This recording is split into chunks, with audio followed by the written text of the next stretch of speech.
Isang mapagpalang gabi sa inyo, mga kasama sa bawat kwento. Maligayang pagbabalik sa ating channel kung saan ang bawat kwento ay isang bintana sa mga lihim ng puso at kaluluwa. Ngayong gabi, samahan ninyo kaming tuklasin ang isang tanong. Paano kung ang isang pangarap na biglang inabot ay hindi pala hagdan paakyat sa langit, kundi isang pinto patungo sa isang napakagandang kulungan? Halina't pakinggan natin ang unang kabanata ng Ang Huling Hiling. Ang hiyawan ng mga mayayaman ay may sariling tunog. Hindi ito maingay, hindi magulo. Ito ay isang kontroladong bulungan. Isang pinaghalong halakhak na parang kristal at tunog ng mga kubyertos na tumatama sa mamahaling pinggan. Para kay Alonlaya, ang tunog na yon ang palatandaan ng isang mundong hindi kailanman magiging para sa kanya. Suot ang kanyang plansadong uniforme ng serbidor, tahimik siyang gumagalaw sa pagitan ng mga mesang nababalutan ng puting tela. Bawat galaw niya ay sinusukat. Bawat ngiti ay nakasanayan na. Dito sa Grand Ballroom ng Luz Clara Grand Hotel, siya ay parte ng tanawin. Isang aninong nagsisilbi, hindi para pansinin. Hanggang sa tumigil ang lahat. Isang matinis na tunog mula sa mikropono ang pumuno sa hangin. Sa entablado, sa ilalim ng liwanag ng dambuhalang chandelier, tumayo si Luningning Marahuyo, ang nag-iisang tagapagmana ng Hacienda Marahuyo. Ang babaeng laman ng bawat pangarap at pantasya sa buong probinsya. Maganda siya, isang uri ng ganda na nakakasakit pagmasdan. Ngunit ang mga mata niya ngayong gabi ay may kakaibang kislap. Isang kislap ng pagkabagot at kapangyarihan. Isang magandang gabi sa inyong lahat. Simula niya, ang boses ay malambing ngunit may diin. Salamat sa pagdalo sa gabing ito ng pagkakawanggawa. Pumalakpak ang mga tao. Ngumiti si Luningning, ngunit hindi umabot sa kanyang mga mata. Para maging mas masaya ang gabi, pagpapatuloy niya, meron akong isang munting laro. Itinuro niya ang isang grand piano sa gilid ng entablado. Sa ibabaw nito ay isang piraso ng music sheet, luma at bahagyang naninilaw. Ang sino mang makatugtog ng piyesang yan nang walang pagkakamali ay tatanggapin ang aking personal na pasasalamat. Nagkaroon ng bulong-bulungan. Isang hamon mula mismo kay Luningning Marahuyo. At ano ang personal na pasasalamat na yon, Hiya? Tanong ng isang matandang don na tatawa. Tumingin si Luningning sa kanya. Isang mapanghamong ngiti ang sumilay sa kanyang mga labi. Ang sino mang makatugtog nito ng perpekto ay iimbitahan kong maging kasama ko sa hapunan, sa buhay. Isang nakakabinging katahimikan. Ang biro ay naging isang seryosong alok. Isang alok na imposible. Naramdaman ni Alon na nanuyo ang kanyang lalamunan. Ang mga kamay niya, na kanina lang ay kalmado sa pagbubuhat ng tray, ay nagsimulang manginig. Hindi dahil sa alok ni Luningning, kundi dahil sa musikang nakasulat sa papel na yon. Kilala niya ito, bawat nota, bawat pahinga. Ito ang himig na tinutugtog ng kanyang ama bago ito naglaho. Ito ang himig na kinakanta ng kanyang ina tuwing gabi na may kasamang mga luhang hindi nito pinapakita sa kanya. Ang tugtog na walang pangalan. Ang multo ng kanilang nakaraan. Hindi niya alam kung anong puwersa ang nagtulak sa kanya. Ang alak na naamoy niya sa hangin, ang pagod sa pagiging invisible o ang biglaang pag-asa na baka may sagot sa entabladong yon. Nabitawan niya ang kanyang tray. Ang tunog ng nabasag na baso ay bumasag sa katahimikan. Lahat ng mata ay napunta sa kanya. Mga matang mapanghusga, nagtataka, naiinis. Anong ginagawa mo? Bulong ng head waiter. Ngunit hindi na siya nakinig. Nagsimula na siyang maglakad. Bawat hakbang ay parang may bigat na 1 tonelada. Ang mga bulungan ay parang mga bubuyog na umiikot sa kanyang tainga. Sino yan? Isang serbidor lang. Ano ang karapatan niya? Nang makarating siya sa paanan ng entablado, Tumingin siya diretso kay Luningning Marahuyo. Sa unang pagkakataon, nakita niya ang bahagyang pagkabigla sa mga mata nito. "Gusto kong subukan," sabi ni Elon. Ang boses ay nanginginig ngunit buo. Isang alon ng tawanan ang dumaan sa mga bisita. Ngunit pinatahimik sila ni Luningning sa isang kumpas ng kamay. Tinitigan niya si Alon mula ulo hanggang paa na parang sinusuri ang isang kakaibang nilalang. "Sige," sabi niya na may halong pang-aasar. "Patunayan mo." Umupo si Alon sa harap ng piano. Ang mga tipa ay malamig sa kanyang mga daliri. Huminga siya ng malalim. Ipinikit ang kanyang mga mata at hinayaan ang kanyang mga kamay na gumalaw. Nagsimula ang musika at sa isang iglap, ang lahat ng ingay sa mundo ay nawala. Ang mga bulungan, ang mga halakhak, ang tunog ng mga kubyertos, ang tanging natira ay ang musika. Hindi lang ito basta tunog, ito ay kwento. Kwento ng lungkot, ng pangungulila, ng isang pag-asang matagal nang nawala. Bawat nota ay perpekto, bawat diin ay puno ng damdamin. Ang mga kamay ni Elon ay sumasayaw sa ibabaw ng mga tipa, hindi bilang isang serbidor, kundi bilang isang maestro. Nang matapos ang huling nota, ang katahimikan na sumunod ay mas mabigat pa kaysa dati. Pagmulat ni Alon ng kanyang mga mata, nakita niyang nakatayo ang lahat, nakatingin sa kanya. Hindi na may panghuhusga, kundi may purong pagkamangha. At sa gitna ng lahat, nakatayo pa rin si Luningning sa entablado. Nakatitig sa kanya. Wala na ang pagkabagot sa mga mata nito. Napalitan iyon ng isang bagay na mas matindi. Isang bagay na hindi maintindihan ni Alon. Isang apoy.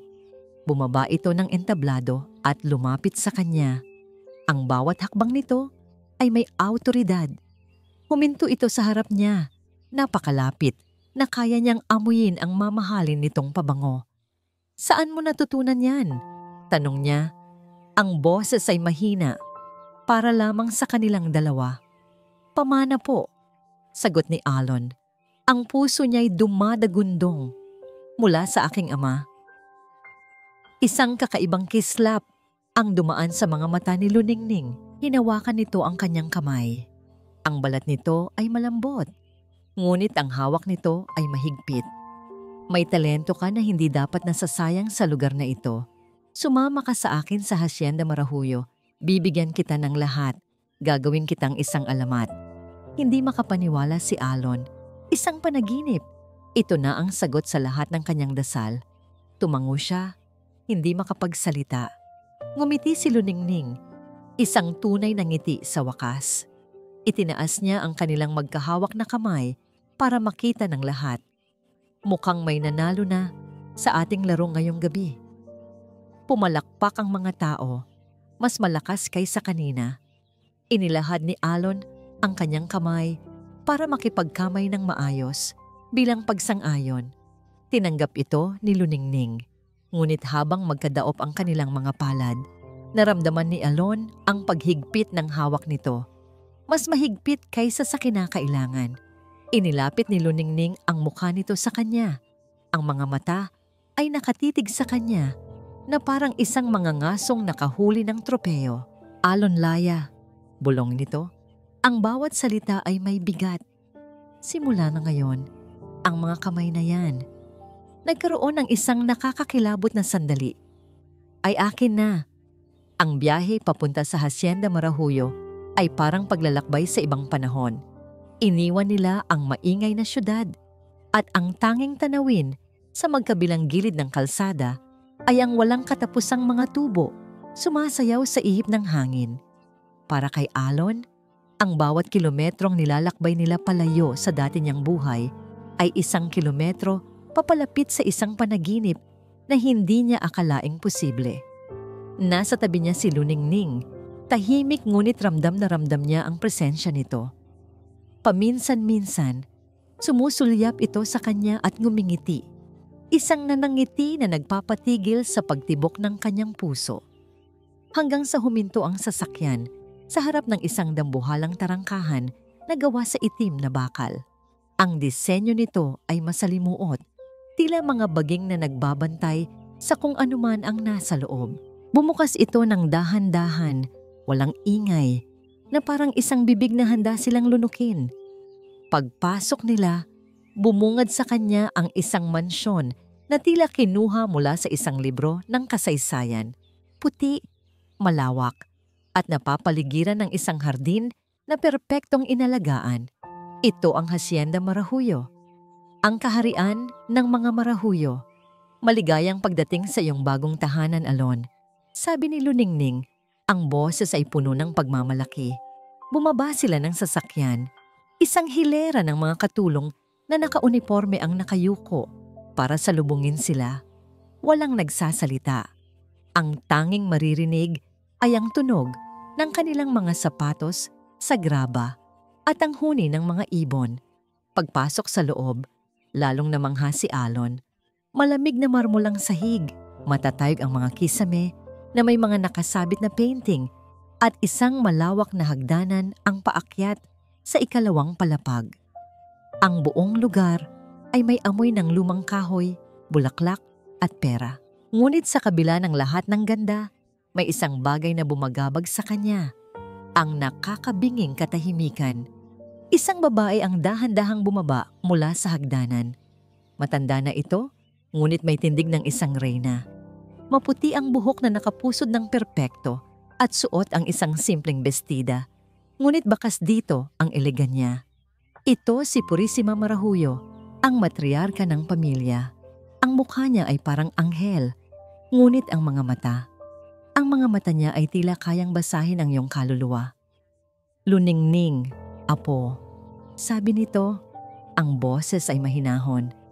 At ikaw marahil ang binatang laman ng lahat ng balita. Lumapit si Purisima kay Alon. Hindi niya ito tiningnan sa mata. Ang una nitong pinansin ay ang kanyang mga kamay. Dahan-dahan, itinaas nito ang kanang kamay ni Alon. Hawak ito sa paraang tila sinusuri ang isang mamahaling porselana. Naramdaman ni Alon ang lamig ng mga daliri nito. Totoo nga ang sinabi nila. Bulong ni Purisima habang hinahaplos ang mga daliri ni Alon, isang regalo mula sa Diyos. Binitiwan nito ang kanyang kamay at sa wakas ay tiningnan siya sa mata. Kailangang ingatan. Isang kaba ang gumapang sa dibdib ni Alon. Siya nga pala, inay, sabi ni Luningning na tila sanay na sa kilos ng kanyang lola. Ipakita ko lang kay Alon ang magiging silid niya. Habang naglalakad sila sa malawak na pasilyo, sinubukan ni Alon na ngitian ang isang dalagitang katulong na kanilang nasalubong. Ngunit sa halip ng ngumiti pabalik, bigla itong natigilan, yumuko ng husto, at nagmamadaling lumayo na parang nakakita ng multo. Nakarating sila sa isang silid musika. Sa gitna nito ay isang itim na grand piano, mas luma at mas maganda pa kaysa sa nasa hotel. Ang buong kwarto ay napapaligiran ng mga salamin na bintana kung saan tanaw ang hardin. Dito, sabi ni Luningning, iginagabay siya papalapit sa piano. Dito, malaya kang lumikha. Walang gagambala sa'yo. Umupo si Alon at marahang pinindot ang isang tipa. Ang tunog ay perpekto. Dito, sa lugar na ito, marahil ay kaya niyang tuparin ang lahat ng kanyang pangarap. Marahil, ang kabang nararamdaman niya ay dala lang ng paninibago. Mayroon pa akong isang bagay para sa'yo, sabi ni Luningning. May kinuha ito mula sa isang maliit na kahon, isang singsing na gawa sa pilak. Sa gitna nito ay may nakaukit na isang kakaibang simbolo, ang sagisag ng mga Marajuyo. Isinuot ito ni Luningning sa kanyang daliri, tamang-tama ang sukat. Ang bigat ng pilak ay bago sa kanyang pakiramdam. Isang simbolo, sabi ni Luningning. Seryoso ang muka. Huwag mo tong iwawala. Tinitigan niya ito sa mata at ang kaninang maamong titig ay nagkaroon ng bigat. Katunayan ito, nakabilang ka na dito. Ang mga sumunod na araw ay isang panaginip na isinakatuparan. Para kay Alon, ang buhay sa loob ng Hacienda Marahuyo ay parang pagpasok sa isang paraiso. Ang luma niyang mga damit ay pinalitan ng mga kasuotang hindi niya kailanman naisip na maisusuot. Ang bawat pagkain ay isang piging at ang bawat araw ay umiikot sa musika. Ang sentro ng kanyang bagong mundo ay si Luningning. Magkasama sila sa silid musika sa loob ng maraming oras. Tinuturuan siya ni Luningning tungkol sa mga klasikong kompositor, habang siya naman ay tinutugtugan ito ng mga himig na galing sa kanyang puso. Sa mga sandaling iyon, nawawala ang lahat ng kanyang pangamba. Sa mga sandaling iyon, si Luningning ay hindi isang makapangyarihang tagapagmana. Siya ay isang babaeng umiibig sa musika at marahil ay umiibig na rin sa kanya. Ngunit ang paraiso ay may mga pader. At unti-unti, nagsimulang maramdaman ni Alon ang mga pader na yon. Isang hapon, sinubukan niyang tawagan ang kanyang ina. Matagal na silang hindi nagkakausap at gusto lamang niyang ibalita na maayos ang kanyang kalagayan. Habang kausap niya ito sa telepono, biglang pumasok si Luningning sa silid. May dalang isang tray ng merienda. "Si nanay ba yan?" "Kakausapin ko," sabi nito. Ang ngiti ay kasing tamis ng pagkain sa dala niya. Bago pa man makasagot si Alon, kinuha na nito ang telepono mula sa kanyang kamay. "Hello po tita, si Luningning po ito." "Opo, alagang-alaga po siya dito. Huwag po kayong mag-alala." "Opo, ako na po ang bahala sa lahat." Nakinig na lang si Alon habang si Luningning ang nakikipag-usap sa kanyang ina. Ang usapan ay puno ng pag-aasikaso at mga pangako. Ngunit para kay Alon, may mali. Ang usapan nila ng kanyang ina ay naging usapan na lamang nina Luningning at ng kanyang ina. Tila isa na lamang siyang paksa na pinag-uusapan. Hindi kasali sa usapan mismo. Kinabukasan, naramdaman niya ang pangangailangang makalanghap ng hangin sa labas. Gusto niyang maglakad-lakad. Marahil ay pumunta sa bayan para lang makita ang mga pamilyar na mukha. Nagpaalam siya sa isang gwardiya sa tarangkahan. "Pasensya na po, Sir Alon," sabi ng gwardiya, magalang ngunit matatag. "Mahigpit po ang utos ni Ma'am Luningning. Para raw po sa inyong kaligtasan, hindi po kayo maaaring lumabas nang walang kasama o walang pahintulot." "Para sa kaligtasan ko?" ulit ni Alon. "Mula saan?" Ngumiti lang ang gwardiya, isang ngiting walang sagot. Bumalik si Alon sa mansyon. Ang pakiramdam ng pagiging espesyal ay napapalitan na ng pakiramdam na tila siya ay isang alagang hayop na may mamahaling kulungan. Isang gintong hawla, gabi na. Mag-isa siyang tumutugtog sa silid musika. Ang mga daliri niya ay dumadaan sa mga tipa, ngunit ang isip niya ay lumilipad. Ang musika niya ay may halong bagong damdamin. Pagkalito, naramdaman niya ang pagpasok ni Luningning sa silid. Hindi ito nagsalita. Tumayo lang ito sa kanyang likuran at nakinig. Nang matapos siya, naramdaman niya ang mga kamay nito sa kanyang balikat. "May problema ba?" tanong nito. Ang boses ay malambing. Umiling si Alon.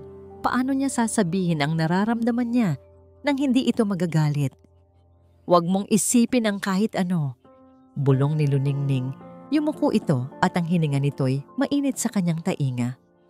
"Isipin mo lang ang musika." At ako, humarap si Alon. Ang mga mata nila ay nagtagpo.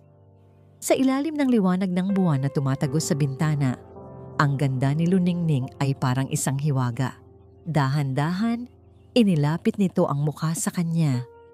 At sa tabi ng piano na kapwa nila minamahal, hinalikan siya nito. Sa sandaling iyon, nawala ang lahat ng kanyang pagdududa. Nawala ang mga pader, ang mga bawal, ang mga tanong. Ang tanging naroon ay ang tamis ng kanyang mga labi at ang pangako ng isang pag-ibig na tila isang pangarap. Nang maghiwalay ang kanilang mga labi, si Alon ay tulala, lasing sa emosyon. Tumayo siya. Kailangan niya ng hangin. Kailangan niyang iproseso ang lahat. Naglakad siya palabas ng silid musika. Hindi alam kung saan pupunta. Dinala siya ng kanyang mga paa sa isang bahagi ng mansyon na hindi pa niya napupuntahan, ang malawak na aklatan. Ang amoy ng mga lumang libro ay pumuno sa hangin.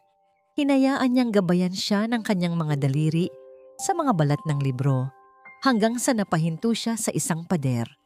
Hindi libro ang nakahilera dito, kundi mga larawan. Mga oil painting ng iba't ibang lalaki, lahat ay nakasuot ng formal na damit. Magkakaiba ang mukha, magkakaiba ang panahon, ngunit lahat sila ay may iisang katangian, isang malungkot na tingin sa kanilang mga mata. Pinagmasdan niya ang bawat isa, isa-isa, hanggang sa napahinto ang kanyang paghinga. Sa dulo ng hilera, isang lalaki na may pamilyar ng ngiti, isang lalaking may buhok na katulad ng sa kanya, at mga matang eksaktong katulad ng mga matang nakikita niya sa salamin tuwing umaga. Hindi sa pamamagitan ng kanyang mga mata, nakikita ni Luningning si Alon. Nakikita niya ito sa isang high-definition na monitor na nakatago sa likod ng isang painting sa kanyang pribadong pag-aaral. Isang maliit na kamera na kasing liit ng isang butones ang maingat na inilagay sa aklatan. Kitang-kita niya ang bawat galaw ni Alon, ang bawat pagbabago sa ekspresyon ng mukha nito. At ngayon, nakikita niya itong nakatayo sa harap ng mga larawan. Sa harap ng kanyang larawan, isang paninikip ng dibdib ang naramdaman ni Luningning. Hindi ito dapat mangyari. Hindi pa ngayon. Masyado pang maaga. Napahawak siya ng mahigpit sa gilid ng kanyang mesa.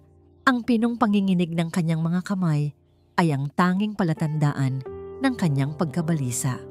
Bumalik sa kanyang alaala ang isang hapon, maraming taon na ang nakalipas. Bata pa siya, naglalaro sa hardin. Nakahuli siya ng isang paru-parong may napakagandang kulay asul sa mga pakpak. Ikinulong niya ito sa isang garapon para maipakita sa kanyang Lola Purisima. "Tingnan niyo po, Lola," sabi niya noon. Tuwang-tuwa. Ang ganda niya. Kinuha ni Purisima ang garapon. Tiningnan nito ang paru-paro, hindi ang kanyang apo. "Maganda nga," sabi nito. "Ang boses ay malamig. Pero bukas, kapag pinakawalan mo yan, lilipad yan palayo. Makakalimutan ka niya. Makakalimutan mo siya. At ang ganda niya ay magiging isang alaala na lang." Kinuha ni Purisima ang isang karayom mula sa kanyang pananahi. Ngunit kapag inilagay mo siya sa ilalim ng salamin, sabi nito habang maingat na binubuksan ang garapon, "Sa'yo na siya magpakailanman." Ang imahe ng karayom na tumutusok sa magandang paru-paro ay hinding-hindi nawala sa isip ni Luningning. Iyon ang unang aral na itinuro sa kanya ng kanyang lola. Ang pag-ibig ay kontrol. Ang kagandahan ay dapat angkinin. Kung hindi, ito'y maglalaho. Masyado ka nang nagiging malapit sa kanya. Isang boses ang bumasag sa kanyang mga alaala. Pumasok si Purisima sa silid, gumagalaw ng walang tunog, na parang isang multo. Ang mga mata nito ay nakatuon din sa monitor. "Hindi po, inay," mabilis na sagot ni Luningning. "Huwag mo akong tawaging inay. Lola mo ako." Pagtatama ni Purisima, hindi inaalis ang tingin sa screen. "At huwag kang magsinungaling sa akin. Nakikita ko sa mga kilos mo. Ang halik sa silid musika, masyadong sentimental, masyadong delikado." "Bahagi po yon ng proseso," katwiran ni Luningning. "Kailangan kong makuha ang tiwala niya." "Tiwala o pagmamahal?" tanong ni Purisima. Sa wakas ay tumingin sa kanya. "Huwag mong kalimutan ang nangyari sa ama niya. Ang kahinaan ng puso ay isang sakit, Luningning. At sa pamilyang ito, hindi natin kayang magkasakit." Tumingin ito pabalik sa monitor. "Nasa aklatan na siya. Ayusin mo to." Ang utos ay malinaw. Isang banta. Huminga ng malalim si Luningning. Itinago ang lahat ng kanyang emosyon sa likod ng isang perpektong maskara ng katahimikan. Tumayo siya at inayos ang kanyang damit. Paglabas niya ng silid, siya na ulit ang Luningning Marahuyo na kilala ng lahat. Kalmado, makapangyarihan, hindi matitinag. Natagpuan niya si Alon na nakatitig pa rin sa larawan. Ang pagkalito at pagdududa ay malinaw na nakaguhit sa mukha nito. Ang lalim ng iniisip mo, sabi niya. Ang boses ay malambing. Sinisikap na itago ang kaba sa kanyang dibdib. Nagulat si Alon. Luningning. Sino siya? Tanong nito. Itinuturo ang painting. Lumapit si Luningning at tumayo sa tabi niya. Pinagkrus ang kanyang mga braso. Tiningnan niya ang larawan ng lalaking may mga matang katulad ng kay Alon. Isang pamilyar na kirot ang kanyang naramdaman. Isang kirot na matagal na niyang ibinaon. Isang namang ngiti ang marahang gumuhit sa kanyang mga labi. Isang perpektong ngiti. Isang matagal ng kaibigan ng pamilya. Sagot niya, ang bawat salita ay maingat na pinili. Isang mahusay na musikero, tulad mo. Nakakalungkot, maaga siyang nawala. Tumingin siya kay Alon. Ang mga mata ay puno ng pagsinta na kanyang nilikha. Ang pangalan niya ay Hiraya. Hiraya. Ang pangalan ay parang isang bugtong sa isipan ni Alon. Hiraya. Sa lumang Tagalog, nangangahulugan itong pangarap. Isang hinahangad na bagay. Ngunit para kay Alon, ang pangalan ay hindi tunog pangarap. Ito ay tunog babala. Sa mga sumunod na araw, hindi na niya magawang tumugtog ng may kapayapaan. Bawat nota na kanyang pinipindot ay tila nagtatanong, sino si Hiraya? Bakit kamukha niya ito? At bakit tuwing binabanggit niya ang pangalan nito kay Luningning, mabilis nitong iniiba ang usapan? Ang Hacienda Marahuyo na dati isang paraiso, ngayon ay nagsisimula ng magpakita ng mga bitak. Ang bawat ngiti ng mga katulong ay tila may itinatagong takot. Ang bawat sulok ng mansyon ay tila may ibinubulong na lihim. Isang gabi, hindi na siya mapakali.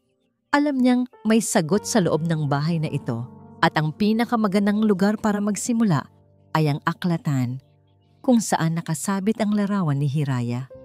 Hating gabi, tahimik siyang bumaba. Iniiwasan ang mga bahagi ng sahig na lumalangit-ngit. Ang buong mansyon ay natutulog, binabantayan lamang ng liwanag ng buwan na tumatagos sa mga bintana. Pagdating sa aklatan, muli niyang pinagmasdan ang larawan. Ngunit ngayon, hindi na ang mismong painting ang kanyang tinitingnan, kundi ang paligid nito. Hinaplos niya ang pader sa ilalim ng larawan, naghahanap ng kahit anong kakaiba. Ang kanyang mga daliri ay huminto sa isang bahagi ng estante ng libro. Isang libro ang tila mas nakausli ng bahagya kaysa sa iba. Sinubukan niyang hilahin ito. Matigas. Tinulak niya. Wala pa rin. Ngunit nang subukan niyang itulak ito pababa, isang mahinang click ang kanyang narinig. Ang buong estante ng libro ay dahan-dahang gumalaw. Nagbubunyag ng isang maliit at madilim na pinto sa likod nito. Isang lihim na silid. Nanginginig ang mga kamay ni Alon habang binubuksan ang pinto. Ang amoy ng alikabok at lumang papel ang sumalubong sa kanya. Ginamit niya ang ilaw mula sa kanyang cellphone para maging tanglaw. Ang silid ay maliit at puno ng mga kahon at baul. Ito ay isang bodega ng mga nakalimutang bagay. Nagsimula siyang maghalungkat. Mga lumang dokumento, mga resibo, mga lumang gamit. Halos mawalan na siya ng pag-asa nang sa ilalim ng isang bunton ng mga lumang kurtina, nakita niya ang isang baul na gawa sa kahoy. Walang kandado. Pagbukas niya nito, tumambad sa kanya ang isang koleksyon ng mga music sheet. Mas marami pa kaysa sa inaasahan niya. Ang papel ay naninilaw na at ang tinta ay medyo kumukupas na, ngunit nababasa pa. Sa ibaba ng bawat pyesa, may isang pangalan na nakasulat sa magandang sulat kamay. Hiraya. Binuklat niya ang mga pahina, isa-isa. Mga himig na hindi niya pa naririnig, ngunit may pamilyar na kalungkutan. At sa isang pahina, nakita niya ang isang pamilyar na tugtugin. Ito ang tugtog na walang pangalan. Ang piyesang tinugtog niya noong gabi ng pagkakawanggawa, ang himig ng kanyang ama. Ang kanyang mga mata ay mabilis na hinanap ang sulat kamay at doon nakita niya ito. Ang paraan ng pagkakasulat ng letrang H, ang kurbada ng letrang E. Walang duda, ito ang sulat kamay na nakikita niya sa mga lumang sulat na iniwan ng kanyang ama bago ito mawala. Si Hiraya ay ang kanyang ama. Patuloy siyang nagbuklat, ang kanyang puso ay kumakarera. Sa isang folder, may mga nakasulat na tila personal na tala. Isang pangungusap ang nakakuha ng kanyang pansin. Isinulat ng may panginginig, "Luningning, ang huling hiling." Anong ibig sabihin nito? Bakit isusulat ng kanyang ama ang pangalan ni Luningning? Sa ilalim ng bunton ng mga papel, may isang bagay na matigas. Isang maliit na sobre. Pagbukas niya nito, isang lumang litrato ang laman. Kupas na ito, ngunit malinaw pa rin. Ang lalaki sa larawan ay si Hiraya, ang kanyang ama. Nakangiti ito. At sa mga bisig nito, may isang batang babae na masayang nakatingin sa kanya. Isang batang babae na may mga matang alam na alam niya kung kanino. Ang batang babae sa larawan ay si Luningning. Ang paglalakad pabalik sa kanyang silid ay ang pinakamabigat na paglalakad sa buong buhay ni Alon. Ang bawat hakbang ay tila isang pag-apak sa mga pira-pirasong bubog ng kanyang nawasak na panaginip. Ang litrato ay nasa kanyang kamay. Ang mga music sheet ay nakatago sa ilalim ng kanyang damit. Ang bigat ng katotohanan ay mas mabigat pa sa mansyon na ito. Hindi siya nakatulog. Hinintay niyang mag-umaga. Ang isip niya ay isang buhawi ng mga tanong, takot at galit. Si Hiraya ang ama niya. Si Luningning, ano siya sa kwentong ito? Isang biktima o isang kasabwat? Nang sumikat ang araw, hindi na siya naghintay. Dala ang mga ebidensya, nagmarcha siya papunta sa silid kainan kung saan alam niyang nag-aalmusal si Luningning. Naabutan niya itong mag-isang nakaupo sa mahabang mesa, umiinom ng tsaa. Ang postura ay perpekto gaya ng dati. Tumingala ito nang marinig siyang pumasok at isang ngiti ang namuo sa mga labi nito. "Alon, mabutit gising ka na. Pinaghanda kita ng..." Hindi na nito natapos ang sasabihin. Inilapag ni Alon ang mga music sheets sa mesa. Ang tunog nito ay bumasag sa katahimikan ng umaga. At sa ibabaw ng lahat, inilagay niya ang litrato. Ang nangiti sa mukha ni Luningning ay dahan-dahang naglaho. Ang kanyang mga mata ay nanlaki ng bahagya. Ang tanging senyales ng pagkabigla sa kanyang perpektong mukha. Tiningnan niya ang litrato. Pagkatapos ay tumingin siya kay Alon. Ang kanyang katahimikan ay isang pag-amin. "Ano to, Luningning?" tanong ni Alon. Ang boses niya ay mahina, ngunit puno ng bigat.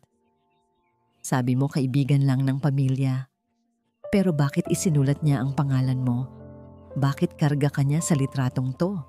At bakit ang sulat kamay niya ay sulat kamay ng ama ko?" Sa unang pagkakataon mula nang makilala niya ito, nakita ni Alon si Luningning marahuyo na nataranta. Ang maskara ay nahulog. "Saan mo nakuha yan?" tanong nito. Ang boses ay naging matinis. "Hindi yan ang tanong," sigaw ni Alon. Hindi na napigilan ang galit. "Ang tanong, Luningning, ay nagsinungaling ka ba sa akin? Sino si Hiraya? Ano ang nangyari sa ama ko?" Tumayo si Luningning. Ang mga kamay ay nakakuyom sa gilid. "Hindi mo naiintindihan, Alon. Kung gayon, ipaintindi mo sa akin.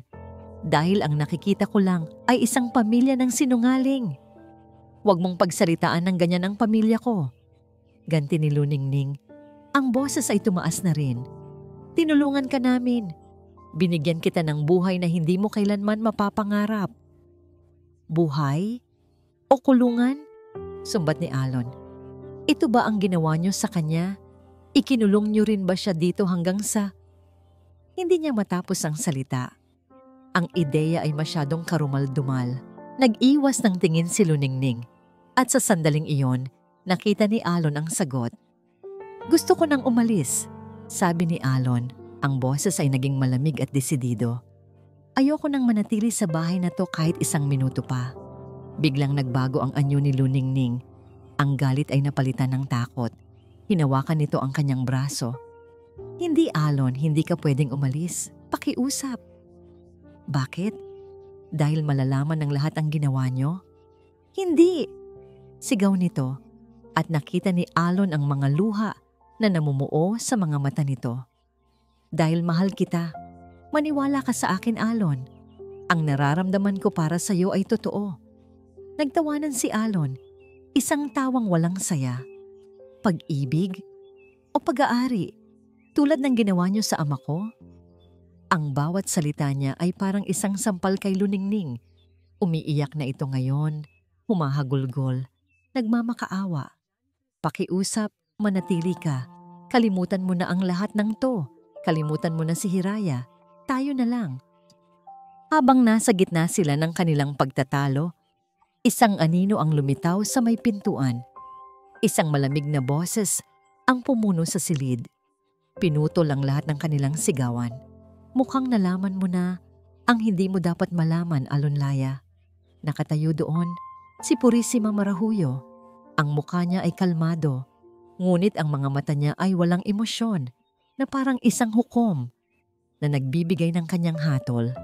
At sa kanyang tingin, alam na alam ni Alon na siya ay nagkasala. Ang mga salita ni Purisima ay hindi isang tanong, kundi isang hatol. 2 malalaking gwardiya ang biglang lumitaw sa likuran ni Alon. Bago pa man siya makakilos, hinawakan na siya ng mga ito sa magkabilang braso. Ang kanilang mga hawak ay bakal. Luningning! Hindi! Sigaw ni Alon. Nagpupumiglas, ngunit ang kanyang lakas ay walang laban. Inay, pakiusap, huwag! Pagmamakaawa ni Luningning, ang mukha ay basang-basa ng luha. Ngunit hindi nakinig si Purisima. Isang senyas lang mula sa kanyang kamay at kinaladkad na ng mga gwardiya si Alon palabas ng silid kainan. Dinala siya sa kanyang sariling kwarto, ang kwartong dati simbolo ng kanyang mga pangarap at ngayoy naging kanyang selda. Ibinagsak siya sa sahig at narinig niya ang malakas na pag-click ng kandado mula sa labas. Sinubukan niyang buksan ang pinto, sinuntok, sinipa, sumigaw hanggang sa mamaos. Ngunit walang sumasagot. Ang tanging naririnig niya ay ang nakakabinging katahimikan ng mansyon. Pagod at walang pag-asa, napaupo siya sa sahig. Ang likod ay nakasandal sa pinto. Lumipas ang ilang oras. Ang galit ay napalitan ng takot. Isang takot na lumalamon sa kanyang buong pagkatao. Ano ang gagawin nila sa kanya? Magiging katulad ba niya si Hiraya, isang larawan na lang sa pader? Nang magdidilim na, naririnig niya ang pagbukas ng kandado. Bumukas ang pinto at pumasok si Purisima. Mag-isa. Sa kanyang kamay, may dala siyang isang tray na may tsaa at tinapay na para bang isa lamang siyang mapagmahal na lola na bumibisita sa kanyang apo. Inilapag niya ang tray sa maliit na mesa. Kumain ka, sabi niya. Ang boses ay kalmado. Hindi gumalaw si Alon. Tinitigan niya lang ito nang may pagkamuhi. Bumuntong hininga si Purisima na parang nakikipag-usap sa isang batang matigas ang ulo. Umupo ito sa silyang katapat niya. Alam mo, Alon, simula niya habang nagsasali ng tsaa sa tasa. Hindi kami masasamang tao. Isang mapait na tawa ang kumawala sa bibig ni Alon. Hindi masama. Ikinulong niyo ako. Pinatay niyo ang ama ko. Hindi namin siya pinatay. Pagtatama ni Purisima, inilalapag ang tasa sa harap ni Alon. Binigyan namin siya ng buhay na mas maganda. Dito, wala siyang ibang inisip kundi ang kanyang musika, ang kanyang sining. Inalis namin ang lahat ng kanyang mga problema sa buhay. At inalis niyo rin ang kanyang kalayaan Ang kalayaan ay isang ilusyon. Sagot ni Purisima, ang mga matay malamig na parang yelo. Ano ang gagawin niya sa labas? Magiging isa lang siyang ordinaryong musikero, tutugtog sa mga bar para sa ilang barya, at sa huli, malilimutan din. Ngunit dito, sa Hacienda Marahuyo, ang kanyang musika ay naging walang hanggan. Siya ay naging isang obra maestra. At ang mga obra maestra ay hindi dapat inilalabas sa museo. Ngayon, naiintindihan na ni Alon ang kabaliwan sa likod ng lahat. Kaya pala koleksyon. Hindi kami mga tao para sa inyo. Mga bagay lang kami. Mga bagay na maganda, sabi ni Purisima. At mayroon kaming tradisyon sa pamilyang ito. Bawat henerasyon, naghahanap kami ng isang pambihirang talento. Isang sining na karapat-dapat na mapreserba. Ang ama mo ang napili ng henerasyon ko. At ikaw ang napili ni Luningning. At ano ang nangyari sa kanya? Bakit siya nawala? Dahil nagkamali siya, sabi ni Purisima. Ang boses ay bahagyang tumigas. Nahulog ang loob niya sa ina mo, isang ordinaryong labandera. Nagplano siyang tumakas. At ang pagtataksil ay may kaparusahan. Ang isang obra maestra na nais nang umalis sa kanyang pedestal ay wala ng silbi. Nagiging basura. Ang huling salita ay tumusok sa puso ni Alon na parang isang punyal. Kumuha si Purisima ng isang maliit na tablet mula sa kanyang bulsa at ipinakita kay Alon ang screen. Isang live video feed. Nakita ni Alon si Luningning sa kanyang silid. Umiiyak ng walang tunog. Yakap-yakap ang kanyang mga tuhod. Mahal ka ng apo ko, sabi ni Purisima. Isang kahinaan. Kung ako ang tatanungin, ngunit maaari itong maging kaligtasan mo. Huwag mo siyang biguin. Tumayo na si Purisima. Tapos na ang usapan. Mayroon kang dalawang pagpipilian, Alon Laya. Tanggapin mo ang iyong kapalaran. Maging ang bagong hiraya, mabuhay sa karangyaan at lumikha ng musika magpakailanman sa loob ng mga pader na ito. O maaari mong subukang tumakas, tulad ng ama mo, at magkakaroon tayo ng isa pang kwarto sa ilalim ng hardin. Lumakad na ito papunta sa pinto. Bago ito lumabas, lumingon ito sa huling pagkakataon. Ang mukha nito ay walang bakas ng kahit anong emosyon. Mayroon kang 24 na oras para magpasya, sabi nito. Maging isang sining o isang alaala na tuluyang mababaon sa limot. At muli, narinig ni Alon ang pag-click ng kandado na nagsasara sa kanyang kinabukasan. Ang 24 na oras na ultimatum ni Purisima ay hindi isang pagpipilian. Ito ay isang sentensya ng kamatayan na may palugit. Alam ni Alon na hindi siya maaaring manatili. Ang bawat nota na kanyang tutugtugin sa lugar na ito ay magiging isang paalala ng kanyang ama ng kanyang pagkabilanggo. Kailangan niyang tumakas. Kinabukasan, nang buksan ng isang gwardiya ang kanyang pinto para maghatid ng agahan, isang bagong Alon ang kanyang nakita. Wala na ang takot at galit sa kanyang mga mata. Napalitan ito ng isang blangkong pagsuko. Pakisabi, kay Ginang Purisima, sabi ni Alon sa gwardiya, ang boses ay pagod na tinatanggap ko ang kanyang alok. Ang balita ay mabilis na kumalat. Kaagad, ibinalik ang kanyang mga pribilehiyo. Malaya na ulit siyang makakagala sa loob ng mansyon. Ngunit ngayon, ang bawat galaw niya ay may kasamang anino. Isang gwardiya na hindi lumalayo. Kinailangan niyang mag-isip ng plano at ang tanging alas na hawak niya ay ang kahinaan ni Purisima. Si Luningning, hinanap niya ito at natagpuan sa silid musika. Nakaupo sa harap ng piano, ngunit hindi tumutugtog. Ang mga mata nito ay namumugto. Lumapit si Alon. Sa bawat hibla ng kanyang katawan, gusto niyang sumigaw, manumbat. Ngunit pinigilan niya. Ngayon ang oras para umarte. Luningning, sabi niya. Ang boses ay malambot.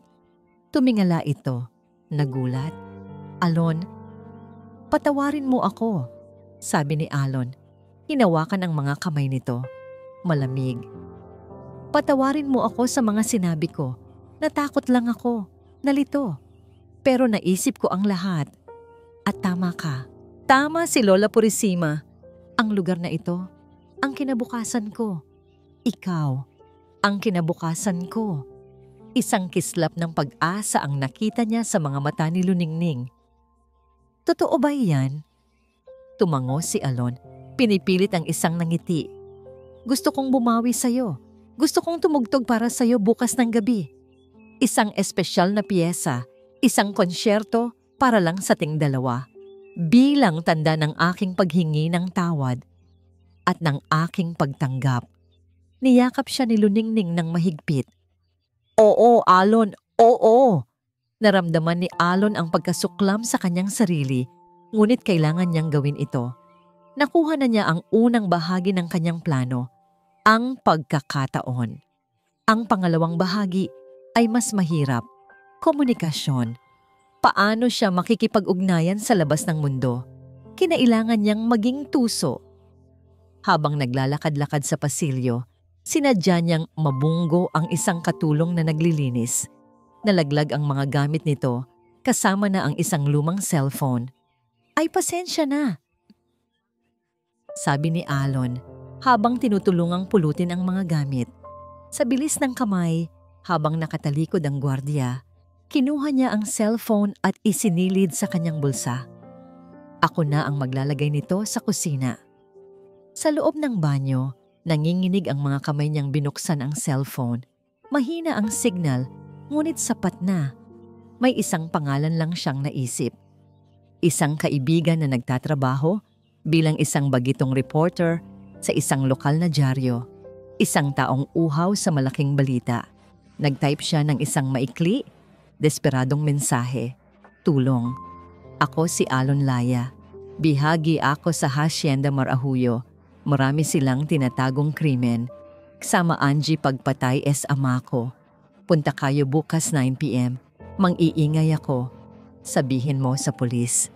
Nag-attach siya ng isang larawan, ang litrato ni Hiraya at ng batang si Luningning. At pagkatapos, pinindot niya ang send. Pagkatapos ng ilang segundo, isang message sent notification ang lumitaw. Kaagad niyang binura ang mensahe at ang larawan at itinago ang cellphone sa ilalim ng lababo para kunin ang katulong mamaya. Paglabas niya ng banyo, sinalubong siya ng gwardiya. Bumalik siya sa kanyang silid. Ang puso niya'y dumadagundong na parang tambol. Nagawa na niya. Ang kailangan na lang niyang gawin ay maghintay. Gabi. Humiga siya sa kanyang kama, ngunit hindi makatulog. Ang bawat tunog sa labas ng kanyang pinto ay nagpapakaba sa kanya. Paano kung nabasa nila ang mensahe? Paano kung isa itong patibong? Bigla, narinig niya ang mga yabag. Hindi lang isa, kundi marami. Papalapit sa kanyang silid. Nanigas si Alon sa kanyang kama. Ito na. Huli na siya. Ang pinto ay bumukas. Nakatayo doon si Luningning, kasama ang dalawang katulong na may dalang mga damit. "Pinadala ko sila para sukatin ka," sabi ni Luningning. Ang nangiti ay matamis. "Gusto kong maging perpekto ka para sa konsyerto mo bukas." Nakahinga ng maluwag si Alon, ngunit ang kaba ay hindi nawala. Ang gabi ay mahaba pa. At ang bukas ay isang sugal sa pagitan ng kalayaan at kamatayan. Ang silid musika ay nababalot ng katahimikan. Isang katahimikang mas mabigat kaysa sa karaniwan. 2 tao lamang ang manonood ngayong gabi. Si Luningning, na nakaupo sa isang silyang inilagay malapit sa piano, ang mga matay nagniningning sa pananabik. At si Purisima, na nakatayo sa may pintuan, ang mga braso'y nakakrus, isang reynang nagmamasid sa kanyang nasasakupan. 2 gwardiya ang nakaposte sa labas ng pinto. Si Alon ay nakaupo sa harap ng grand piano. Suot niya ang itim na suit na ipinagawa para sa kanya. Sa panlabas na anyo, siya ang larawan ng isang perpektong alagad ng sining. Ngunit sa loob, ang kanyang kaluluwa ay isang kumukulong bulkan. Tumingin siya sa orasan na nakasabit sa pader. 8:55 p.m. 5 minuto. "Handa ka na ba, mahal ko?" Tanong ni Luningning. Ang boses ay malambing. Tumingin si Alon sa kanya. Sa ilalim ng malamyos na ilaw, maganda pa rin ito. Isang anghel na may sungay. May isang bahagi sa puso niya na nakaramdam ng awa. Ngunit ang bahaging iyon ay nilamon na ng galit para sa kanyang ama. Tumango siya. "Para sa iyo ito." Ipinikit niya ang kanyang mga mata at inilagay ang kanyang mga daliri sa ibabaw ng mga tipa. Nagsimula siyang tumugtog. Ang unang mga nota ay pamilyar. Ito ang tugtog na walang pangalan. Ang himig ni Hiraya. Ang himig na nagdala sa kanya sa lugar na ito. Isang ngiti ng kasiyahan ang gumuhit sa mga labi ni Luningning. Ito ang musika nila. Ngunit habang nagpapatuloy ang piyesa, may nag-iba. Ang malungkot na himig ay dahan-dahang nagkaroon ng lakas. Ang mga nota ay naging mas madiin, mas matalas. Ang tempo ay bumilis.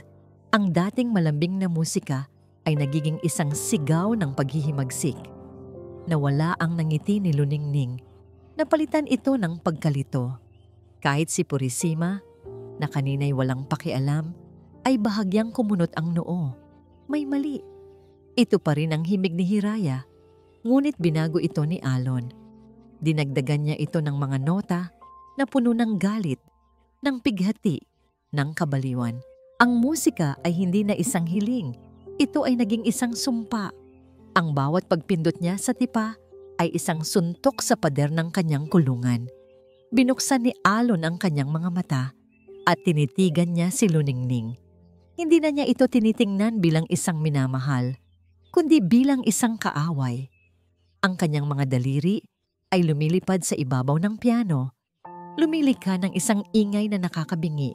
Isang kaguluhan ng tunog na sumisira sa katahimikan ng hasyenda. Ito na ang ingay na ipinangako niya. Naramdaman ni Purisima ang panganib. "Anong kalokohan ito?" sabi niya. Ang boses ay matigas. Sumenya siya sa mga gwardiya. "Patigilin niyo siya." Ngunit bago pa man makakilos ang mga gwardiya, isang tunog mula sa labas ang pumutol sa lahat. "Wo! Wo! Wo!" Ang tunog ng sirena ng pulis. Malayo pa, ngunit papalapit. At palakas ng palakas. Nanlaki ang mga mata ni Luningning. Tumingin siya kay Alon, hindi makapaniwala. Anong ginawa mo?" Ngumiti si Alon sa unang pagkakataon ngayong gabi. Isang ngiting mapait. Ang dapat matagal nang ginawa. Tumayo si Purisima. Ang kalmadong anyo ay tuluyan nang nawala. Ang kanyang mukha ay nagpapakita ng purong galit. "Walang hiya kang bata ka." Ang musika ni Alon ay lalo pang lumakas. Halos binabasag na ang mga tipa. Sinasabayan ang papalapit na mga sirena. Isang perpektong orkestra ng paghuhukom. Lumakad si Purisima papunta sa kanya. Sa isang mabilis na kilos na hindi inaasahan ni Alon mula sa isang matanda. May kinuha ito mula sa loob ng kanyang damit. Isang maliit, pilak na baril. Itinutok nito ang baril kay Alon. Ang itim na butas sa dulo nito ay parang isang tuldok na magwawakas sa lahat. Tapos na ang konsyerto, sabi ni Purisima. Ang boses ay malamig na parang kamatayan. Ang oras ay tila bumagal. Ang lahat ng atensyon ni Alon ay nasa butas ng baril na nakatutok sa kanya. Ito na ang katapusan, ang huling nota ng kanyang buhay. Napapikit siya, hinihintay ang putok. Ngunit ang putok ay hindi sinabayan ng sakit na kanyang inaasahan. Isang sigaw ang narinig niya, ngunit hindi galing sa kanya. "Huwag!" Pagmulat niya ng kanyang mga mata, isang anino ang dumaan sa kanyang harapan. Isang anino na nakasuot ng puting bestida. Si Luningning. Bago pa man maintindihan ni Purisima ang nangyayari, bago pa man makapigil si Alon, tumakbo si Luningning sa pagitan nila. Ginamit niya ang sarili niyang katawan bilang panangga. Bang! Ang putok ng baril ay nakabibingi sa loob ng silid musika. Ang magandang himig ay napalitan ng isang nakakakilabot na tunog. Isang pulang mantsa ang mabilis na kumalat sa puting bestida ni Luningning na parang isang madugong bulaklak na biglang namukadkad. Nanlaki ang mga mata niya sa gulat. Tumingin siya pababa sa kanyang dibdib, pagkatapos ay tumingin siya kay Alon. Isang maliit, malungkot na ngiti ang sumilay sa kanyang mga labi. At pagkatapos, ang kanyang mga tuhod ay bumigay. Sinalo siya ni Alon bago pa man siya bumagsak sa sahig. Ang init ng kanyang dugo ay tumagos sa damit ni Alon. Ang bigat ng kanyang katawan ay naramdaman niya sa kanyang mga braso. Luningning! Luningning! Bakit? Sabi ni Alon. Ang boses ay nanginginig. Ang galit ay napalitan ng purong pagkabigla. Sa parehong sandali, ang mga pinto ay bumukas ng malakas. Pumasok ang mga pulis, ang kanilang mga baril ay nakatutok. Bitawan ang baril! Sigaw ng isang pulis. Ngunit si Purisima ay tila wala sa sarili. Nakatayo lang siya roon. Ang baril ay nanginginig sa kanyang kamay. Usok pa ang lumalabas dito. Ang mga mata niya ay nakatitig hindi sa mga pulis, kundi sa kanyang duguan at nag-aagaw buhay na apo. Ang reyna ay natalo sa sarili niyang laro. Ang obra maestra na sinubukan niyang protektahan ay ang siya mismong sumira. Apo ko! Bulong niya. Ang boses ay basag.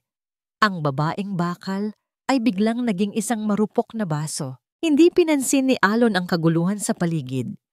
Ang kanyang buong mundo ay nakasentro sa babaeng nasa kanyang mga bisig. Hinawakan ni Luningning ang kanyang pisngi. Ang kamay nito'y nanginginig at malamig. Kahit sa loob ng kulungang ito, hirap niyang sabi, bawat salita ay may kasamang paghinga. Naging malaya ako nang makasama kita. Isang luha ang pumatak mula sa mga mata ni Alon, tumulo sa mukha ni Luningning. Patawad, bulong niya. Umiling si Luningning. Tapusin mo ang kanta para sa akin. At pagkatapos, ang kamay na nakahawak sa kanyang pisngi ay nawalan ng lakas at bumagsak. Ang huling hininga ay kumawala mula sa kanyang mga labi. Ang mga matang dati puno ng apoy at pag-ibig ay naging blangko. Niyakap ni Alon ang wala ng buhay na katawan ni Luningning. At sa ibabaw ng piano, kung saan nagsimula ang lahat, isang patak ng dugo ang tumulo mula sa damit ni Luningning. Isang pulang tuldok sa puting tipa. Ang huling nota ng kanilang madugong konsyerto. 2 linggo na ang lumipas. Ang balita tungkol sa Hacienda Marajuyo ay gumulantang sa buong bansa. Ang kwento ng isang marangal na pamilya na nagtatago ng madilim na sikreto, ng mga koleksyon, ng mga alagad ng sining na ikinulong, pinagsamantalahan at pinatay ay lumabas sa bawat pahayagan at news channel. Si Purisima Marajuyo ay inaresto sa mga kasong murder, illegal detention at marami pang iba. Ang kanyang mukha, na dating puno ng kapangyarihan, ngayon ay mukha ng isang matandang babaeng nawalan ng lahat. Siya, ang reynang may gintong hawla, ay nakakulong na ngayon sa isang tunay na selda. Si Alon Laya ay isang saksi at isang biktima. Ngayon, malaya na siya. Ang kanyang kwento ay ang laman ng mga balita. Ngunit ang kalayaan ay may mabigat na presyo. Nasa isang maliit na upabahay si Alon, malayo sa mga mata ng publiko. Ang kanyang kwarto ay simple, kabaligtaran ng karangyaan ng hasyenda. Ngunit ang bawat sulok nito ay puno ng mga multo. Ang bawat tunog ng piano sa radyo, ang bawat balita tungkol sa kaso ay nagpapanumbalik sa kanya sa gabing iyon. Ang mga sirena, ang putok ng baril, ang mainit na dugo ni Luningning sa kanyang mga bisig. Isang hapon, nakatanggap siya ng isang tawag. Mula ito sa pulis. Natagpuan na ang mga labi ng kanyang ama, si Hiraya, sa isang libingan sa loob ng hasyenda. Hindi ito nagtagal. Si Alon ang kinilala sa mga gamit na nakasama sa kanyang labi. Isang lumang harmonika at isang maliit na notebook na puno ng musika. Naglakbay si Alon papunta sa Luz Clara, hindi sa mansyon, kundi sa isang pribadong sementeryo na malapit dito. Inilibing ang kanyang ama sa isang simpleng seremonya. Ang tanging naroon ay siya at ang kanyang ina na may mga mata ring namumugto. Nang makita ng kanyang ina ang singsing ng marahuyo sa daliri ni Alon, napahinto ito. "Alon, ano yan?" tanong nito. Ang boses ay nanginginig. Tinanggal ni Alon ang singsing. Ang bigat ng pilak ay naging bigat ng konsensya. "Isang paalala," sabi niya. Ang boses ay walang buhay, na hindi lahat ng ginto ay kumikinang. Ibinalik niya sa ina ang singsing. "Hindi na ito para sa akin." Nang gabing iyon, sinubukan ni Alon na bumalik sa musika. Umupo siya sa harap ng isang luma at abang piano sa sala ng inuupahan niyang bahay. Inilagay niya ang kanyang mga daliri sa mga tipa. Ngunit ang mga tipa ay malamig. Sinubukan niyang tugtugin ang tugtog na walang pangalan. Ngunit ang bawat nota ay parang isang patak ng dugo.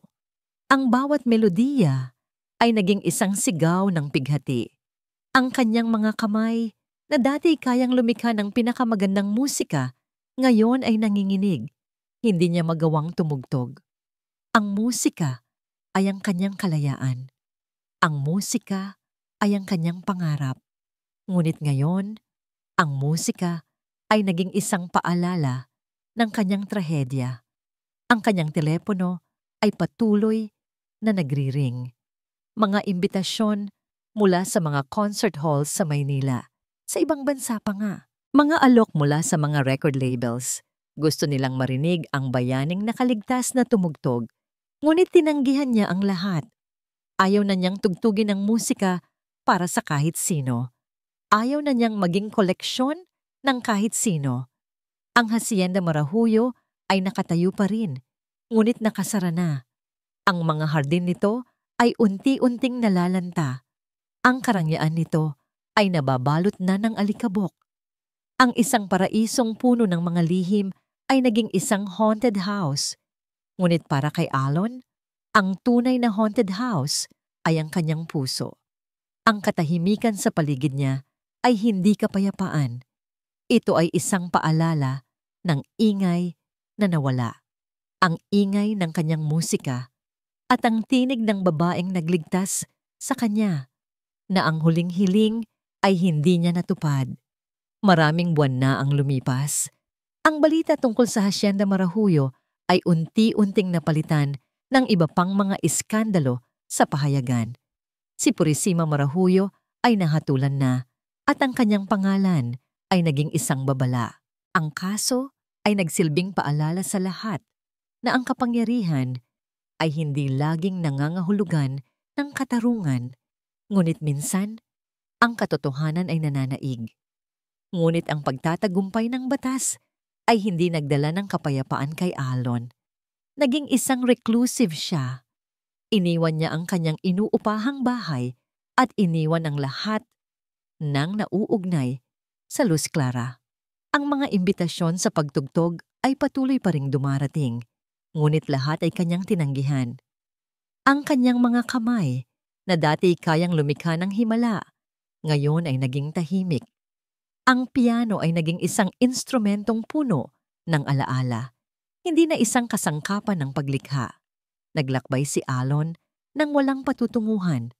Sumakay sa mga bus, tumuloy sa mga probinsya na hindi niya kailanman nakita. Naghahanap siya ng isang bagay na hindi niya alam kung ano. Isang kapayapaan na tila imposibleng abutin. Ang bawat tanawin na kanyang nakikita ay isang paalala lamang ng kanyang nawalang buhay. Isang hapon, nasa isang maliit na bayan siya sa dulong Hilaga. Naglalakad siya sa isang abalang kalsada nang dumaan siya sa isang maliit na kapehan.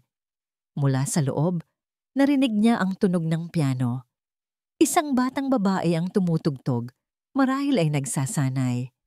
Ang himig ay simple, ngunit puno ng walang sala. Napatigil si Alon.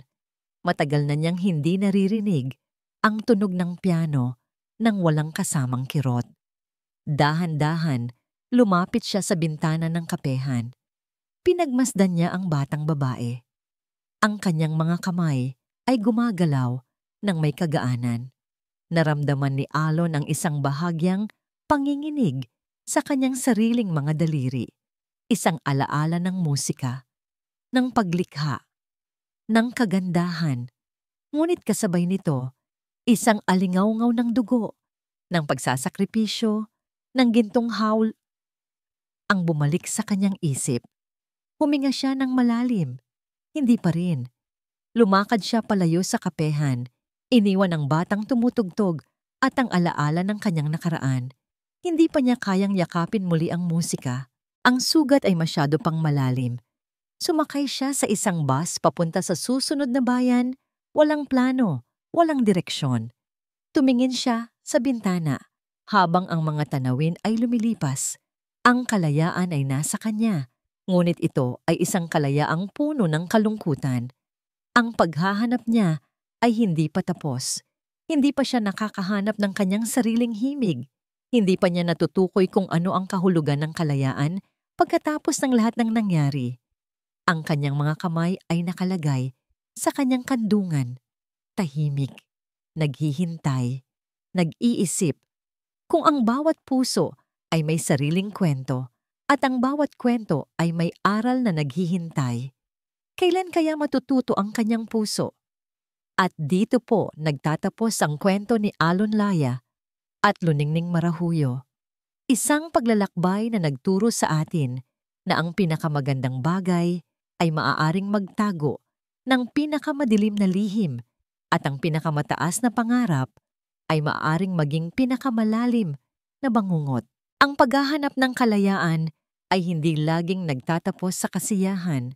Minsan, ito ay nagiiwan ng mga sugat na mananatili, isang alingawngaw ng kahapon na hindi kailanman mawawala. Taos-puso po akong nagpapasalamat sa inyong walang sawang pagsubaybay sa bawat kabanata ng Ang Huling Hiling. Sana po ay naantig at napanindigan ng kwentong ito ang inyong mga puso. I-comment nyo lang po sa ibaba ang inyong mga saloobin, mga teorya, o kung anong bahagi ng kwento ang pinakatumagos sa inyo. Kung nagustuhan nyo ang kwentong ito, isang pindot lang po sa like button, i-share at mag-subscribe para sa mas marami pang mga kwentong puno ng hiwaga at kaba. Muli, ako po ang inyong lingkod, nag-iiwan ng isang paalala. Ang bawat puso ay may sariling kwento at ang bawat kwento ay may aral na naghihintay kahit na ito ay masakit. Hanggang sa muli.